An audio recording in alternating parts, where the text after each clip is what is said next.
Hello, everyone. Thank you so much for joining. Thank you. I know you're watching us on FinOps page on LinkedIn. That's where we want to run this event today. And thank you. Thank you for joining. Thank you for your time. You're not going to regret it. Okay. I'm Irene Lyakovetsky, and I am here with Dieter Matzion. Dieter, how are you? Doing great. Thank you for having me, and thank you for attending this live event. I really appreciate it. Please feel free to ask questions, right? Can they ask questions? I hope they can ask questions. Absolutely. We're gonna encourage everyone in the audience. Ask questions, comment. We want to know, right, what phase in FinOps journey you're at.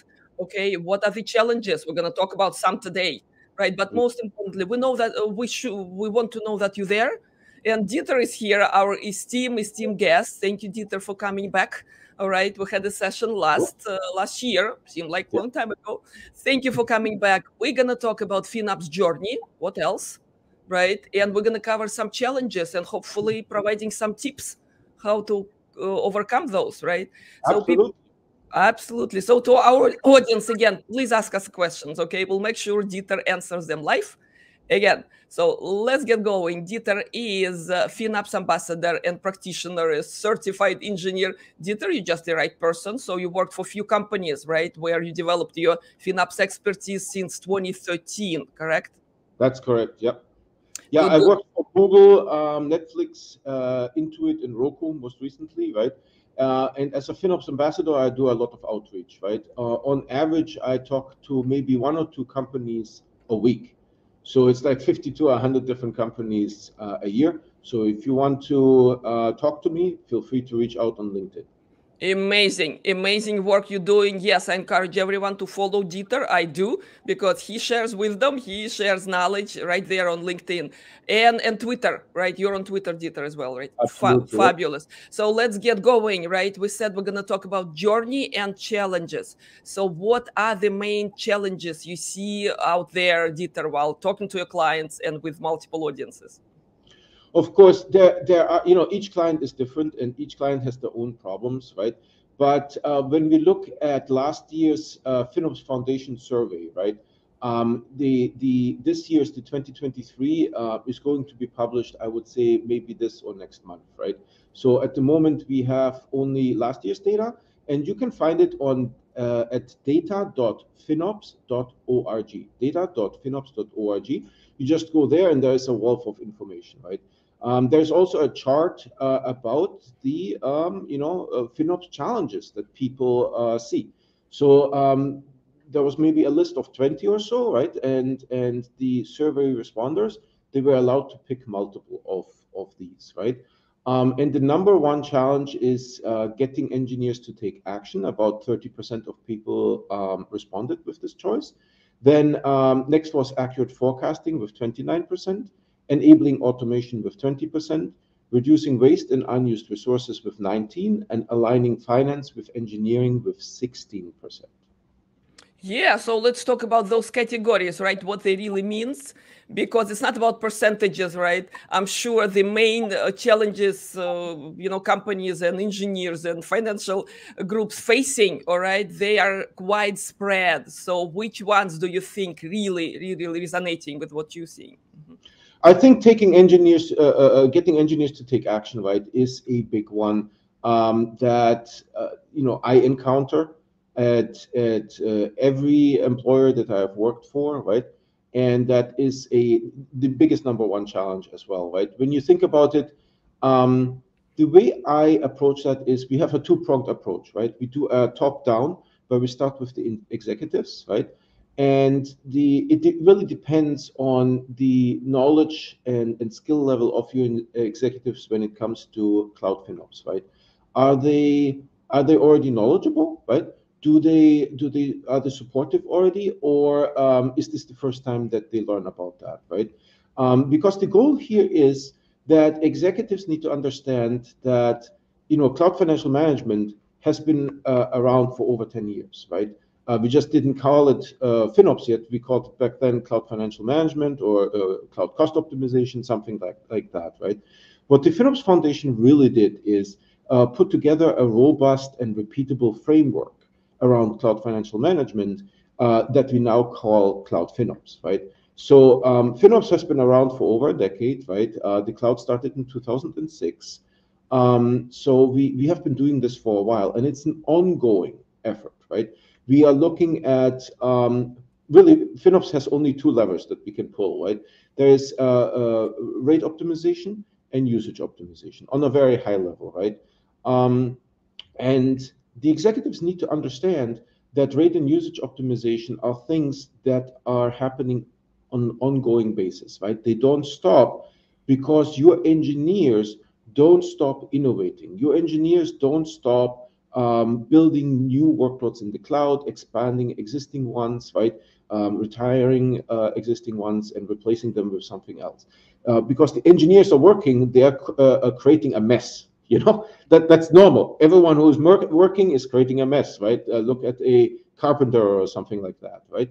So FinOps is really an ongoing thing that is needed all the time, and this support needs to trickle down from the executives through leadership into management, right? Now, I did say it is a two-pronged approach, right? We go top down. That is one way of doing that, right? And there will be challenges with the knowledge level of individuals, right?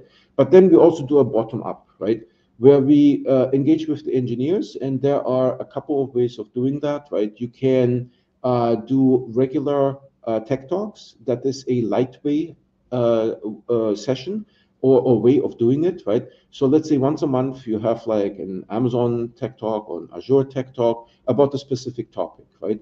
And when you do this tech talk, you do sort of like maybe half of it is introductory, and the other half is going more into details, right?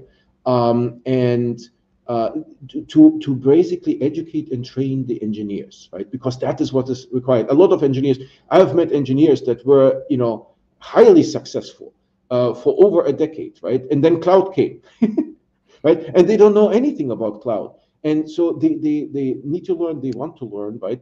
And ultimately, engineers need to consider cost in the cloud as just another dimension that they need to optimize, right? They're already optimizing a lot of different things, right? Response time, memory, bandwidth, all kinds of things, right? Cost needs to become another dimension that they want to optimize. So that is about, making engineers to take action. Yep. I'm glad you brought this up because making engineers, to me, it's like more organizational tasks, right? Besides training, besides providing the guidance, right, to engineers, it's more about, I don't know, up to their leaders and managers to find the way to work collectively and understand and plan ahead. But you brought a fantastic point here that for every engineer, planning for cloud cost on individual level, right? You're kind of building in that capability, right? Exactly. So this is important to highlight. Absolutely. Thank you so much. And we said the second biggest challenge over there, because we kind of want to cover them all, right? Yes. Accurate forecasting, you said, right? So what's, how to Let's address and talk about it. Yeah. So we do a lot of surveys, right, and a lot of data gathering at the FinOps Foundation, right? And we kind of consider when there's a forecast variance. A variance is when there is you're off by a certain percentage from the actuals later on, right? So we consider a 20% variance to be maybe an established. So established would be a walk maturity, right? 10% would be called an enhanced, and so enhanced would be actually the walk maturity, established would be crawl, and then everything 5% or better would be an Excel maturity, right? I have a lot of experience with cloud forecasting. I've been working on that for the last 6 years. And we currently have a system that has a variance of 2% or less. So if you have any questions, please reach out on how to accomplish that, right? But what I want to give you here is kind of like the basic building blocks to get to a established or to an enhanced maturity, right? For one thing, you will very likely need historic cloud spend data, right? Unless your spend is completely flat or it's increasing consistently, right? There may be some seasonality, and you need to capture that seasonality, right? And in your forecasts, you will need to capture, let's say the most recent actuals with historic actuals. So you need to find a balance between current and historic cloud spend, right? Maybe start with a 50-50% allocation of historic versus current, and then play around with it, right? Go to like 80-20 and see how that changes it, right? When you start on your forecasting journey, start with exponential smoothing, right? Something like Holt-Winter's triple exponential smoothing. It is very well documented. It is, maybe not trivial, but it is simple enough to be able to mate in spreadsheet formulas, right? Use the exponential smoothing as sort of like a baseline for your forecasts, right? And then to really get good at it, you will need to have the engineers estimate new workloads, right? Every cloud has a cost calculator that you can use.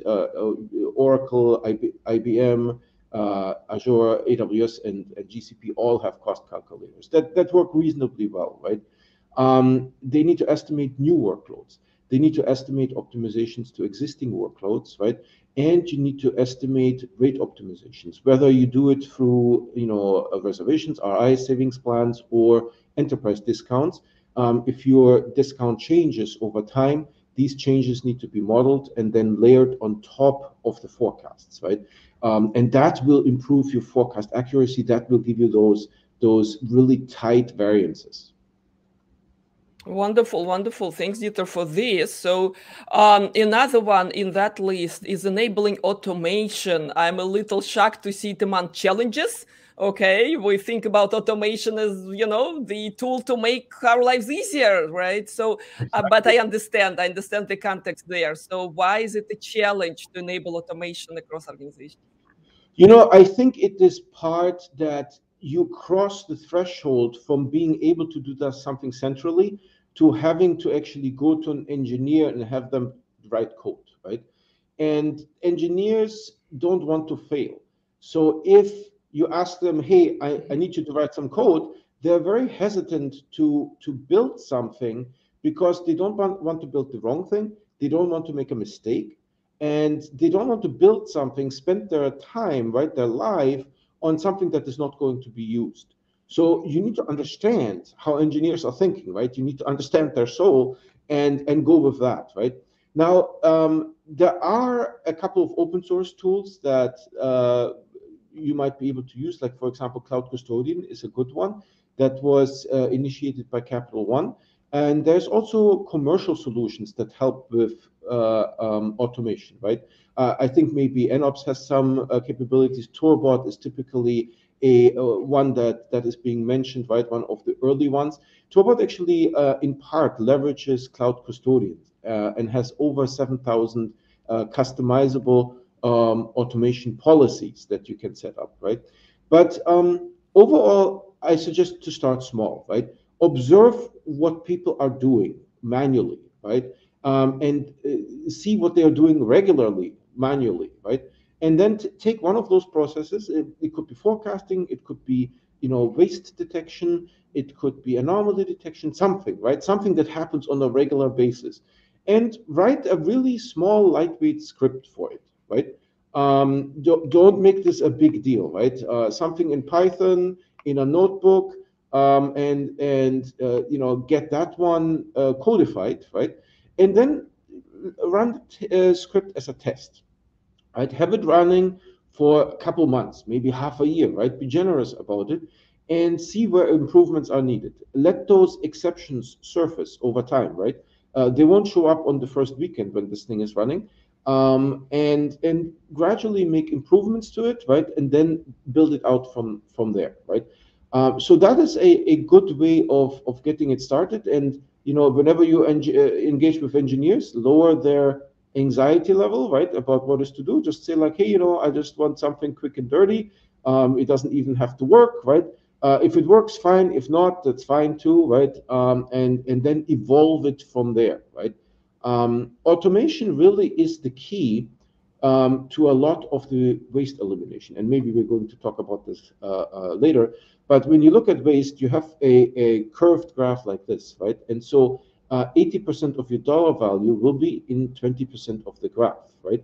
While 80% of the graph, of the dots in the graph, right, will make up 20% of your dollar value. So you have a long tail, we call this, right? And automation is really the only efficient way to handle these, 10 cent, $1, maybe $10 wastes that you can't really ask an engineer, because even if the engineer works 10 minutes on that, that's already more than the actual waste in an entire month, right? So you will need some automation to help with those cleanup procedures. You know what? I love the way, again, you bring it up, because automation can help you to discover your current process, right? Because when you write those scripts, you're asking yourself questions, why do I do this every day? And that's already an optimization before even getting to Exactly. cloud costs, right? Yeah. So here's the thought, right? So there's nothing stopping you to automate on small scale, right, Dieter? Starting small, seeing what works, right, and eliminating unnecessary waste this way first, right? Absolutely. Wow, I learned something here, Dieter, every day. Thank you so much for this. Yep, yep. And you mentioned reducing waste and detecting anomalies. All right, what are the smart ways to going about it? Because everyone wants to reduce waste, I suspect. Yeah. Yeah, and there's different numbers out there. There's a number from I believe Forrester out there of 30% cloud waste, that when you actually follow it in their, they keep referencing it every year, right? And it goes back to like before 2010 actually, right? So it's already by now a really old number. But 30-40% is not uncommon, right? When I started at one company, I believe we had like a 20 to 30% waste, and one of our mission goals was to get it to 5%, right?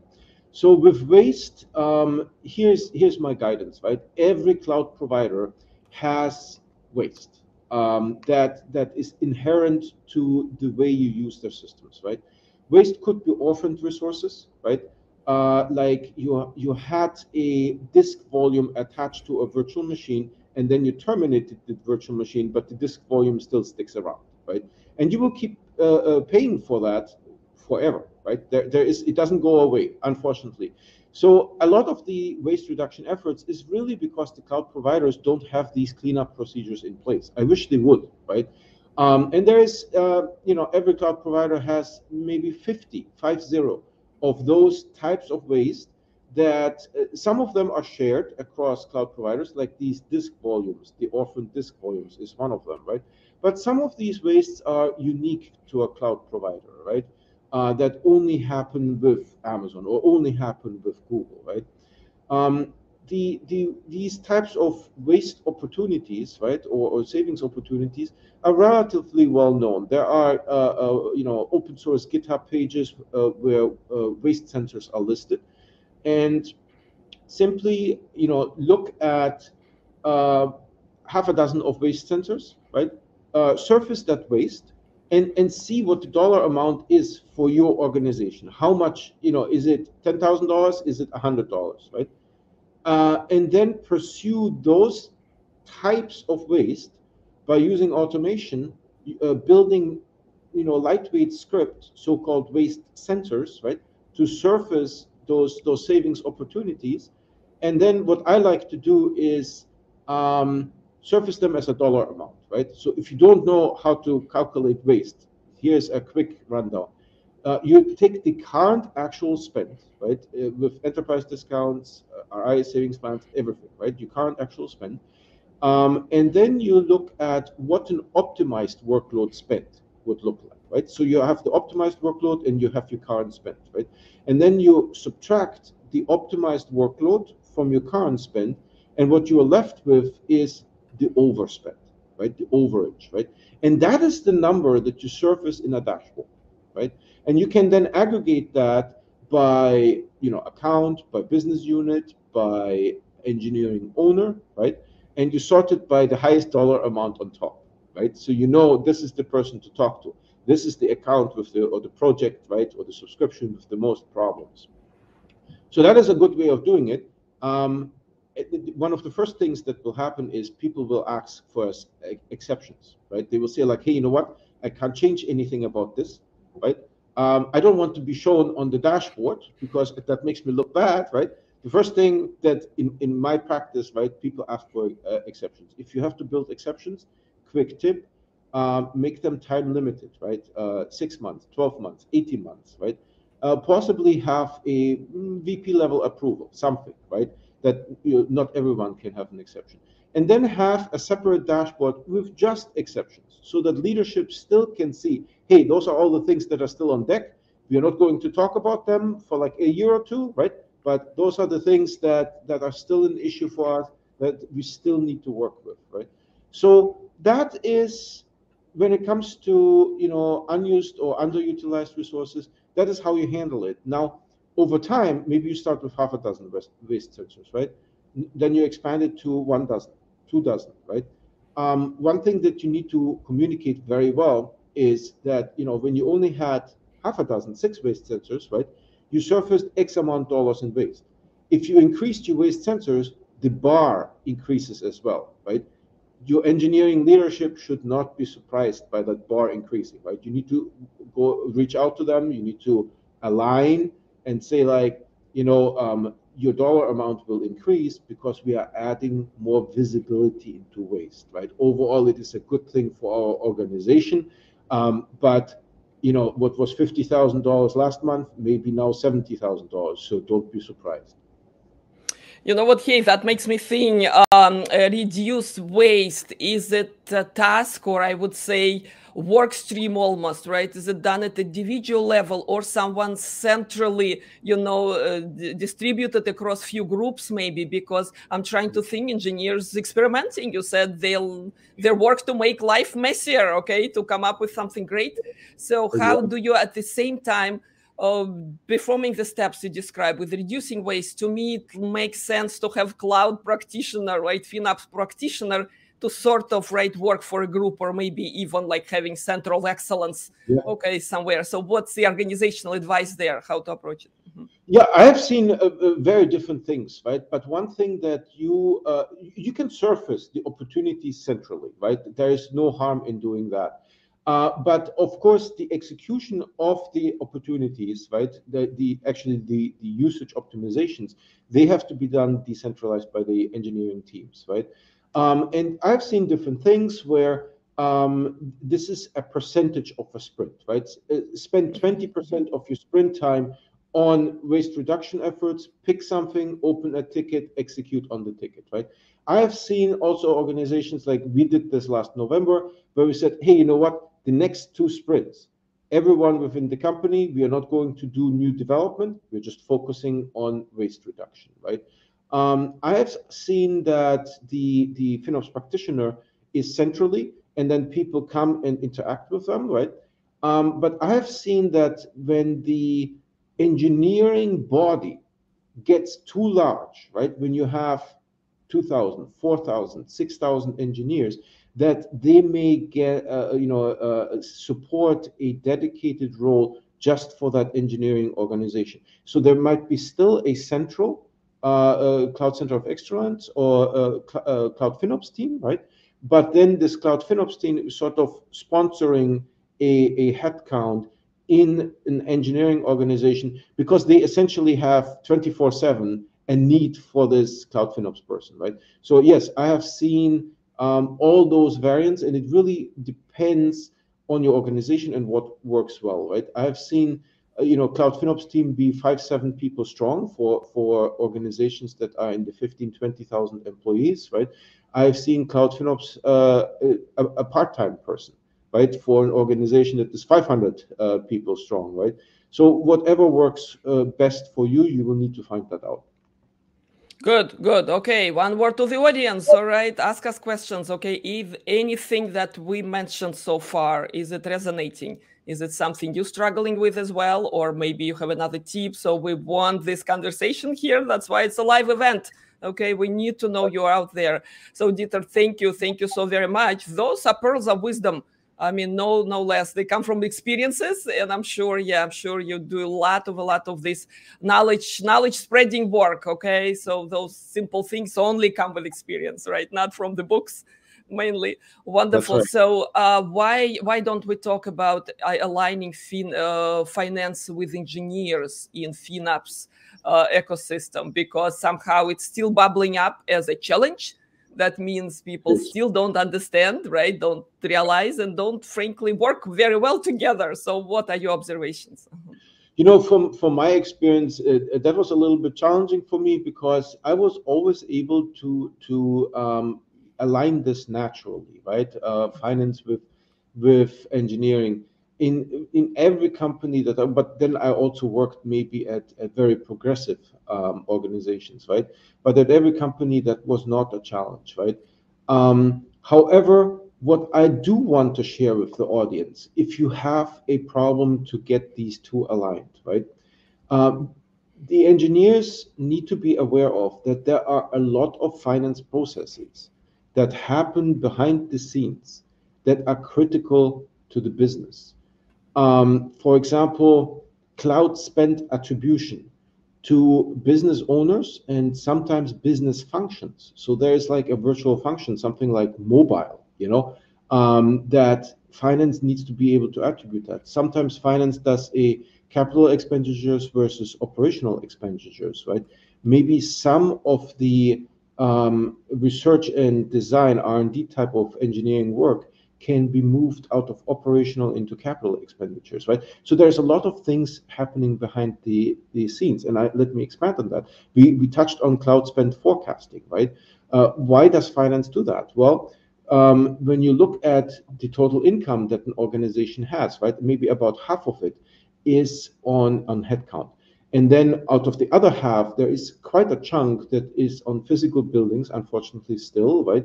And physical operations, things also like marketing, right? Cafeteria, physical security, janitorial services, landscaping, that kind of stuff, right? So what we are really left with is a relatively small slice that all the innovation is happening in that small slice, right?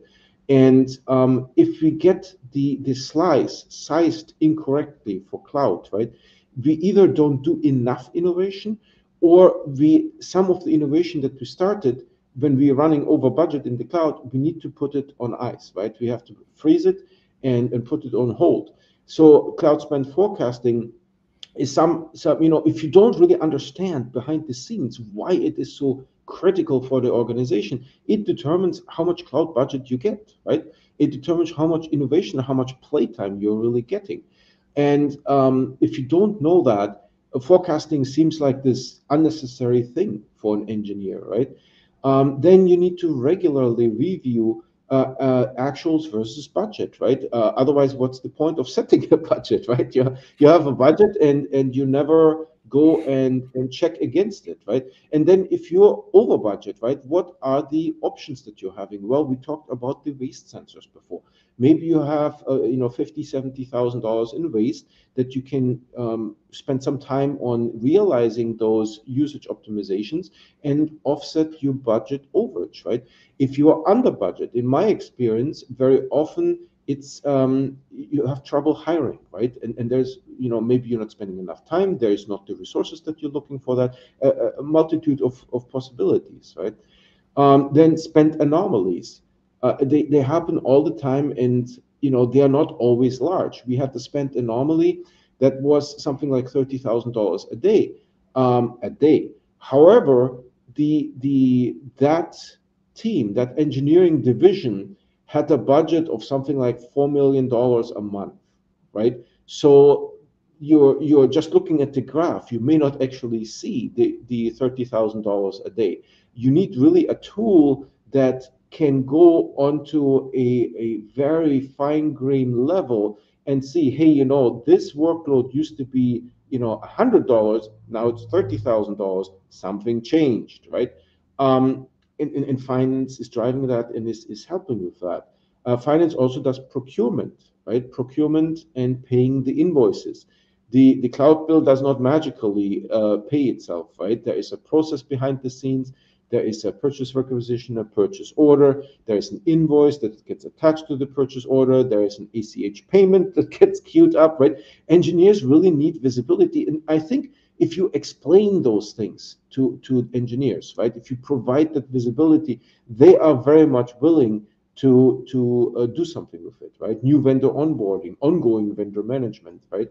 And just sharing this knowledge, explaining to the engineers why those processes are required, right? This is not just like an old person asking for something that we don't no longer need. No, those are ongoing activities that are critical to run the business, right?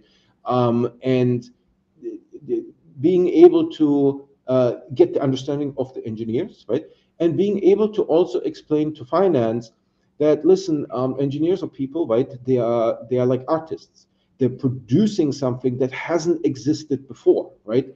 It is code, sure. It is not a Mona Lisa here, right?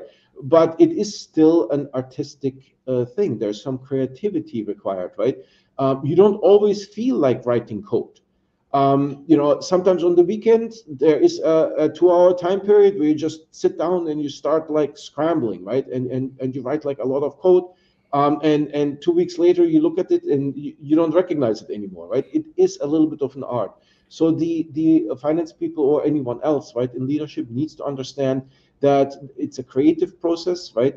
There's a lot of anxiety of doing the wrong thing, making a mistake, building something that is vaporware, shelfware, right? Who has done that in their life, right? That we spent 18 months building something that was never used later on, right? Engineers don't want that, right? They want their creativity to be used, to be utilized, to be leveraged, to be an active thing that people are appreciating, right? So just sharing the culture between these really helps with getting that alignment.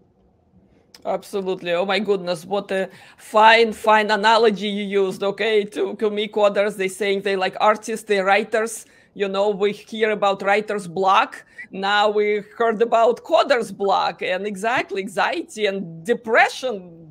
We don't Yes, want that to happen, right? We want creative people to exactly. create. Fantastic. And there is this, what is it, natural kind of conflicting priorities, right? If you're too Yes, safe, you're not experimenting, right? If your finance just in place and everything just running like a clock, sometimes you limit people creativity. So thank you, Dieter, for bringing all this up, right? And we are at NAPS, so I want to encourage everyone to sign up today, FinOps on NAPS. Last week, Tim Cassell, head of product of NAPS, proclaimed the new manifesto. I'm so impressed by it. The manifesto is it is a basic human right to have a free visibility platform. How do you like that, I Dieter? like it. Okay. I That think it should be a basic human right. it is a basic human right, okay? And it's definitely free when you start FinOps on NAPS. There's a team of experts and there's absolutely fantastic expertise to help you along. And also Dieter, as a certified FinOps practitioner, is out there. You see how accessible and easy to talk to Dieter is. And he's a wealth of knowledge presenting and sharing and just teaching and guiding. Dieter, thank you so very much for your time today. Absolutely. Can we conclude with few takeaways? We talked about challenges, but mainly you provide so much tips and guidance how to overcome those. Mhm. When it comes to FinOps challenges, I think you don't have to be, when we look at crawl, walk, run, or the FinOps Foundation is going to change that into established, enhanced, and excelling, right? If you look at that, you don't need to be excel everywhere, right? Just cut yourself some slack as well, right? If you only need to do forecasting once a year, right? You don't need maybe automation. You can do it manually, right? Unless it really takes like 3 months to do it manually, right? Then maybe you want to take a look at automation. But really take it easy on yourself, right? Do baby steps, right? And then build on top of that. This is, when I started, I didn't know much either, right? But you learn over time. You learn to align different teams with each other, right? You learn of all the things how to partner, right? If you want to partner with someone, ask them what their problems are. Tell them what your problems are. You find a common ground, right? And then how can we help each other, right? It's very easy, but if you don't know how to do it, right, the first time will be hard. So don't be shy. Just go for it. Just do it, and you will grow from there. Perfect, perfect. Thank you everybody for attending today. So comment if you watch us in replay. And Dieter, thank you so very much. You're very welcome. Thank you.